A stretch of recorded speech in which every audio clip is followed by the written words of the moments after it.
Hello students, in today's lecture we will discuss about limiting reagent, that what is limiting reagent and how you can find the limiting reagent in a reaction. Okay, so first of all we should go through the definition. Okay, limiting reagent is the reactant which is completely consumed during the reaction. Okay, limiting reagent is a reactant which is completely consumed. It means if you are processing a reaction, a reactant which is completely consumed is known as a limiting reagent and limits the amount of product formed. Okay, the whole product formation is only depending upon the reactant which present in the least amount. Okay, let's take an example and try to understand it better. For example, if A plus B is forming a product AB, okay, in this reaction 1 mole of A is reacting with 1 mole of B, right? Now what if in mixture I'll take 1 mole of A but 5 moles of B, right? Now I know that 1 mole of A will react only with 1 mole of B. That means 4 moles of B will remain unreacted, right? So in this case, this A is limiting reagent, due to which the whole reaction is stopped and the product formation is limiting up to the 1 mole only, right?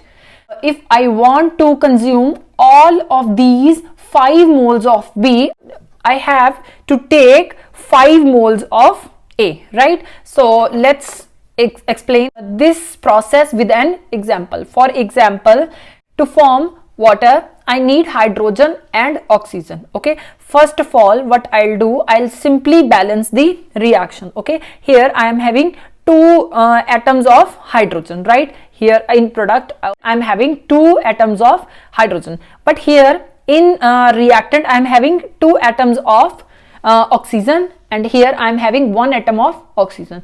So what I have to do, I have to write 2 over here. Right now I am having 4 atoms of hydrogen here. So what I'll do, I'll simply write 2 with hydrogen. Right now here I require 2 mole of hydrogen which reacts with 1 mole of oxygen and forms 2 moles of water, right?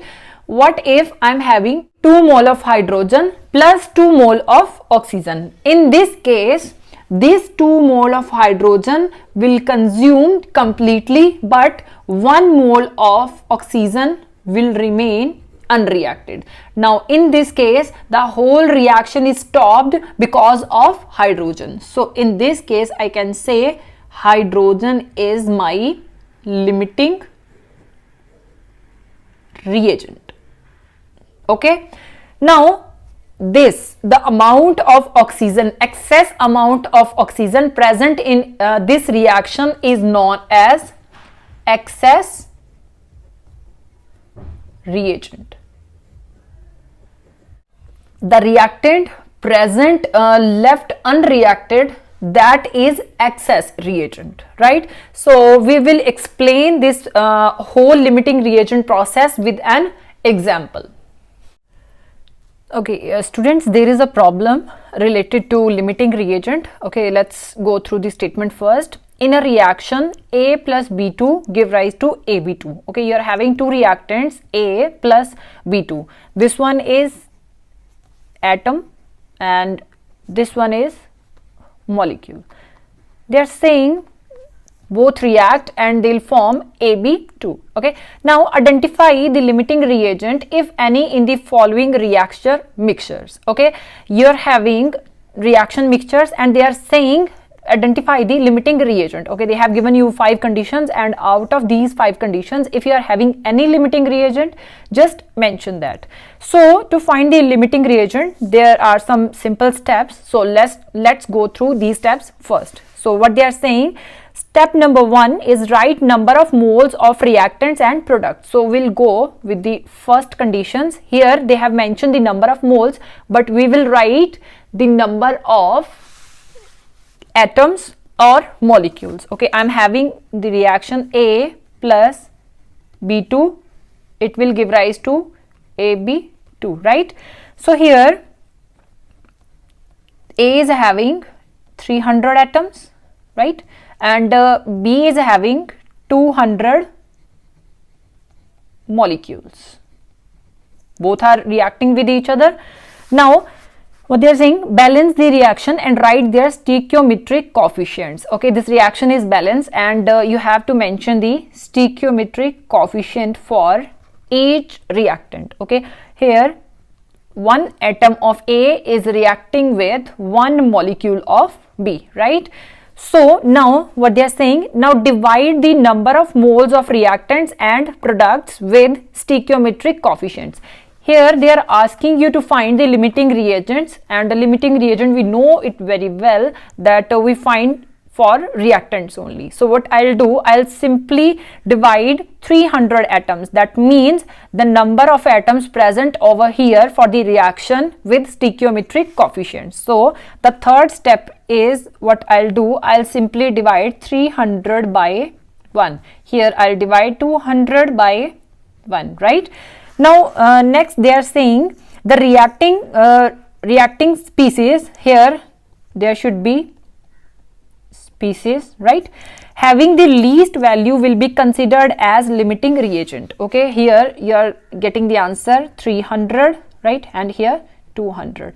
Now they are saying the reacting species having the least value. Here we are having least value for B2, okay, will be considered as limiting reagent. Okay, so B2 will be considered as limiting reagent for this reaction, right?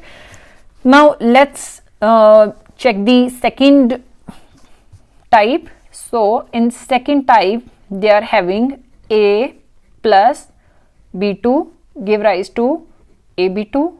Now they have given you 2 mole of A, 3 mole of B2, right? They have mentioned the molecule only, right? So what we'll do, we'll simply write the stoichiometric coefficient over here. So one atom of A is reacting with one molecule of B, right? So in third step what we'll do, we'll simply divide number of moles with stoichiometric coefficients, right? So 2 by 1, here we'll have 3 by 1.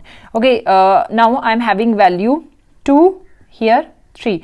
Now who's having the least value? This A is having the least value. So what I'll say, in second reaction A is limiting reagent, right? So you can write over here, in this reaction B is limiting reagent,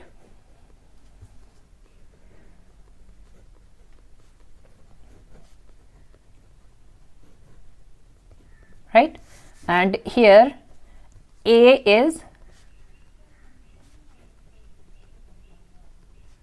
limiting reagent.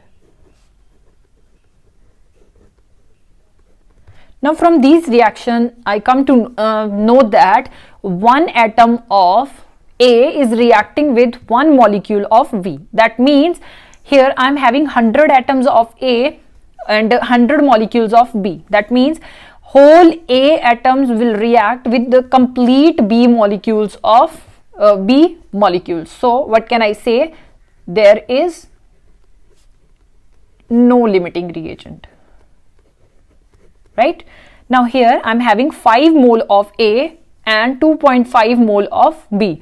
Now I know that 1 mole of A will react with 1 mole of B. That means 2.5 mole of B will react with 2.5 mole of A only. Rest 2.5 mole of A will remain unreacted. So here B is limiting reagent, right?